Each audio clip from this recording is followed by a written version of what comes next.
একটি রিসার্চ থেকে জানা যায় গরম জলে স্নান করলে মানুষের অবসন্নতা দূর হয়। সাইকোলজি বলে, যখন আমরা কোনো মানুষের সংস্পর্শে বেশি দিন থাকি তখন তার দৈনন্দিন অভ্যাসগুলো আমাদের উপর অনেক প্রভাব ফেলে। অর্থাৎ সে যেরকম কাজ করে এবং কথাবার্তা বলে সেরকমই আমাদের মধ্যে অভ্যাস তৈরি হয়। সেই জন্য গুরুজনেরা সবসময় সৎসঙ্গে থাকতে বলেন। সাইকোলজি অনুসারে বুদ্ধিমান লোকেরা সাধারণ লোকেদের তুলনায় তাড়াতাড়ি রেগে যায়। যদি আপনি দেখেন কোনো মেয়ে আপনার সাথে কথা বলার সময় বারবার চুল ঠিক করছে, তাহলে সাইকোলজি অনুসারে আপনি মেয়েটির পছন্দের একজন। সাইকোলজি অনুসারে কখনো যদি এমন পরিস্থিতির সম্মুখীন হন যেখানে আপনাকে বলা হয়েছে যে কোনো একটা গার্লফ্রেন্ডকে বেছে নিতে, তাহলে প্রথম গার্লফ্রেন্ডকে বেছে নিন। কারণ তাকে যদি আপনি সত্যিই ভালোবাসতেন তাহলে দ্বিতীয়জন আপনার জীবনে কখনোই আসতো না। তাই তাকেই ছেড়ে দিন, কারণ সে আপনার চাহিদা মেটাতে অক্ষম। ঠিক একই রকমভাবে মেয়েদেরও দুইজন বয়ফ্রেন্ডের মধ্যে একজনকে বেছে নিতে বললে উল্লেখিত পন্থা অবলম্বন করতে হবে।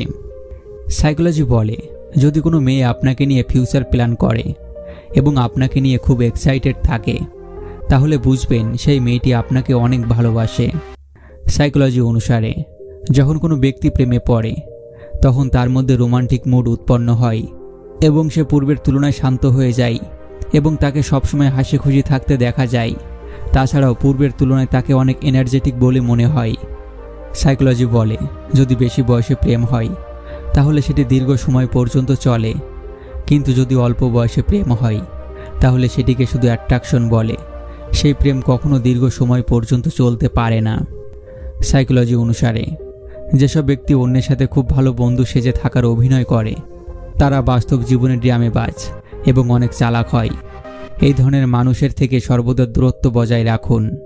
সাইকোলজি বলে, যদি কোনো ব্যক্তি বারবার হাত ধুয়ে নেয় এবং বারবার টাকা গুনতে থাকে তাহলে বুঝবেন সেই ব্যক্তি দীর্ঘদিন ধরে কোনো মানসিক রোগে ভুগছেন। সাইকোলজি বলে, ক্রিয়েটিভ মানুষ সবসময় কম শুনতে পায়, কারণ তারা সবসময় নতুন কিছু করার মুডে থাকে। তারা সবসময় নিজেকে অ্যাক্টিভ রাখে, তাই তার আশেপাশে কি হচ্ছে কি না হচ্ছে সেটা তার কানে আসে না। সাইকোলজি বলে, আমাদের অধিকাংশ মন খারাপের কারণ হলো আমরা আগামীকালের সমস্যা নিয়ে বেশি চিন্তা করি।